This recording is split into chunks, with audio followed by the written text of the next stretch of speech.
ಈ ಕಸದ ರಾಶಿಯನ್ನೊಮ್ಮೆ ನೋಡಿ. ಇದ್ಯಾವುದೋ ಡಂಪಿಂಗ್ ಯಾರ್ಡ್ ಅಲ್ಲ, ಬದಲಾಗಿ ಹಾಸನ ಜಿಲ್ಲೆಯ ಸಕಲೇಶ್ಪುರದ ಜಾತ್ರಾ ಮೈದಾನ. ಆದ್ರೆ ಸಾರ್ವಜನಿಕರಿಗೆ ಅನುಕೂಲಕ್ಕೆ ಬರಬೇಕಿದ್ದ ಈ ಮೈದಾನ ಈಗ ಕಸದ ಕೊಂಪೆಯಾಗಿದೆ.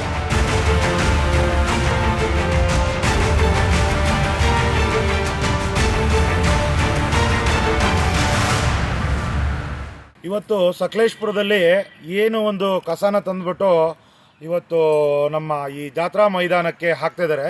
ಇದು ಬಂದ್ಬಿಟ್ಟು ಸಕಲೇಶ್ಪುರದ ಪುರಸಭಾ ವ್ಯಾಪ್ತಿ.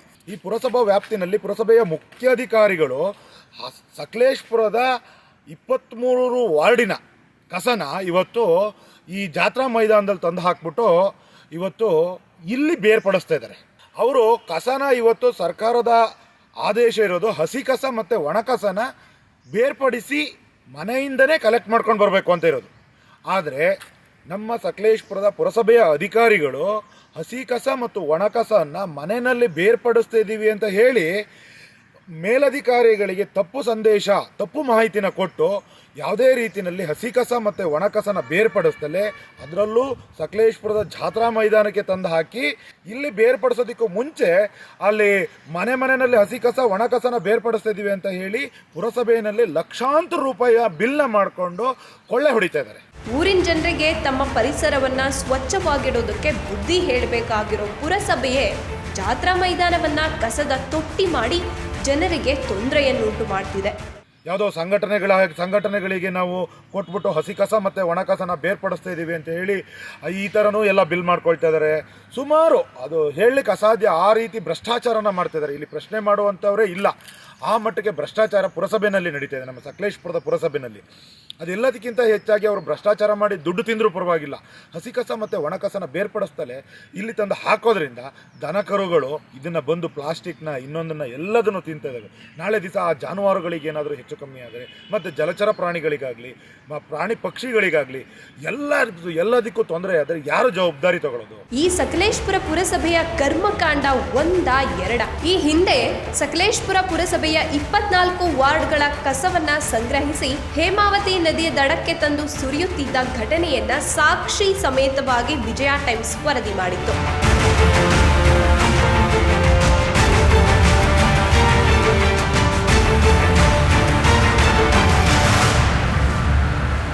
ಹೌದು, ವಿಜಯ ಟೈಮ್ಸ್ನ ವರದಿ ಬಳಿಕ ಪುರಸಭೆಯ ಅಧಿಕಾರಿಗಳು ಹಗಲಿನ ಬದಲು ರಾತ್ರಿ ಹೊತ್ತು ಕಸ ತಂದಾಕೋದಕ್ಕೆ ಶುರು ಮಾಡಿಕೊಂಡಿದ್ರು. ಆಗ ಅಧಿಕಾರಿಗಳ ಬಗ್ಗೆ ಸಾರ್ವಜನಿಕರು ಪರಿಸರ ಮಾಲಿನ್ಯ ಸಂರಕ್ಷಣಾ ಅಧಿಕಾರಿ ಮತ್ತು ಜಿಲ್ಲಾಧಿಕಾರಿಗಳಿಗೆ ದೂರು ನೀಡಿದ್ರು. ಜಿಲ್ಲಾಧಿಕಾರಿಗಳು ಕೂಡ ಸ್ಥಳಕ್ಕೆ ಭೇಟಿ ಕೊಟ್ಟು ಪುರಸಭೆ ಅಧಿಕಾರಿಯಾದ ರಮೇಶ್ ರವರಿಗೆ ನದಿ ದಡದಲ್ಲಿ ಕಸವನ್ನ ಸುರಿದಂತೆ ಎಚ್ಚರಿಕೆ ಕೊಟ್ಟು ನೋಟಿಸ್ ಜಾರಿ ಮಾಡ್ತೀನಿ ಅಂತ ಎಚ್ಚರಿಕೆ ಕೊಟ್ಟು ಹೋಗಿದ್ರು. ಜವಾಬ್ದಾರಿ ಮಾಡಬೇಕು. ಅವ್ರಿಗೆ ರಿಕ್ವೆಸ್ಟ್ ಕೊಡಿ, ನಾನು ರಿಕ್ವೆಸ್ಟ್ ಮಾಡ್ತಾ ಇದ್ದೀನಿ. ಅವ್ರಿಗೆ ರಿಕ್ವೆಸ್ಟ್ ಯಾವ ಥರ ಸರ್? ನಿಮ್ಗೆ ಏನೋ ಮಾತಾಡಿದ್ದೀವಿ ಸರ್. ನೋಡಿ ಇವತ್ತೇ ಸಿಕ್ಕಿರೋದವರಿಗೆ ಈಗ ನೀವು ಕಸ ಹಾಕ್ಬೇಡಿ ಅಂತೀರಾ, ಸರಿ ನಾನು ಕಸ ಕಲೆಕ್ಟ್ ಮಾಡ್ತೀನಿ ಡೈಲಿ ಎಲ್ಲ ಹಾಕ್ಬೇಕು. ನೀವು ಸರ್ ಮಾಡಿದ್ರೆ ಕೋಟ್ಯಾಂತರ ರೂಪಾಯಿ ಆಗಲ್ಲ ಅಂತ ನೀವೇ ಅಧಿಕಾರಿಗಳ ಕೈ ಚೆಲ್ಲಿ ಕೂತ್ಕೊಂಡ್ರೆ ಏನಾಗುತ್ತೆ ಹೇಳಿ? ಕೆಲಸ ಆಗ್ತಿದೆ. ಜಿಲ್ಲಾಧಿಕಾರಿಗಳ ಎಚ್ಚರಿಕೆಯ ಬಳಿಕ ಹೇಮಾವತಿ ನದಿ ದಂಡೆ ಬಿಟ್ಟು ಈಗ ಜಾತ್ರಾ ಮೈದಾನದಲ್ಲಿ ಕಸ ತಂದು ಸುರಿತಿದ್ದಾರೆ. ಹಸಿ ಕಸ ಒಣ ಕಸ ಎನ್ನದೆ ಎಲ್ಲವನ್ನೂ ಈ ಮೈದಾನದಲ್ಲಿ ತಂದು ಹಾಕ್ತಿರೋದ್ರಿಂದ ಇಡೀ ಪರಿಸರ ದುರ್ವಾಸನೆಯಿಂದ ಕೂಡಿದೆ. ಜನ ಮೂಗು ಮುಚ್ಕೊಂಡು ಓಡಾಡೋ ಪರಿಸ್ಥಿತಿ ಬಂದಿದೆ. ಇನ್ನು ಇಲ್ಲಿನ ನಿವಾಸಿಗಳು ಅನಾರೋಗ್ಯದಿಂದ ಬಳಲುವಂತಾಗಿದೆ. ಪುರಸಭೆಯವರು ಇದ್ರ ಬಗ್ಗೆ ಯಾವುದೇ ರೀತಿಯ ಗಮನ ಹರಿಸ್ತಾ ಇಲ್ಲ. ಮತ್ತು ಇದರಿಂದ ಯಥೇಚ್ಛವಾಗಿ ಸಾಂಕ್ರಾಮಿಕ ರೋಗಗಳೆಲ್ಲ ಹರಡ್ತಾ ಇದೆ ತಾಲೂಕಿನಲ್ಲಿ. ದನಕರುಗಳಿಗೆ ತುಂಬ ಪ್ಲಾಸ್ಟಿಕ್ ಅದು ಇದನ್ನು ತಿಂದು ಅವು ತುಂಬ ಹಾಳಾಗಿ ಸಾಯ್ತಾ ಇದ್ದಾವೆ ದನಕರುಗಳು. ಮತ್ತು ಇದೇ ರೀತಿ ಕಸ ಹಿಂಗೆಲ್ಲ ಆದರೆ ಸಕಲೇಶ್ಪುರದ ಪರಿಸರದ ಕಥೆ ಏನಾಗುತ್ತೆ? ವಿಲೇವಾರಿ ಘಟಕ ಇದ್ರೂ ಬಳಸ್ತಿಲ್ಲ.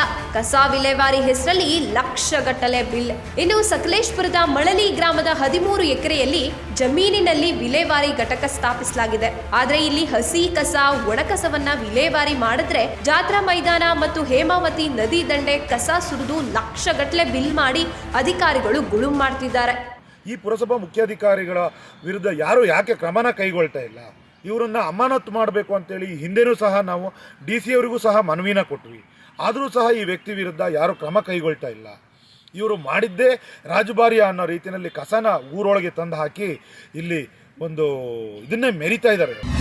ಜಿಲ್ಲಾಧಿಕಾರಿ ಆದೇಶಕ್ಕೂ ಬೆಲೆ ಇಲ್ಲ. ದುರಂತ ಅಂದ್ರೆ ಪುರಸಭೆ ಅಧಿಕಾರಿ ಎಷ್ಟು ಕೊಬ್ಬಿ ಹೋಗಿದ್ದಾರೆ ಅಂದ್ರೆ ಇವರಿಗೆ ಜಿಲ್ಲಾಧಿಕಾರಿಗಳ ಆದೇಶನೂ ಕೂಡ ಕಾಲ್ ಕಸವಾಗಿದೆ.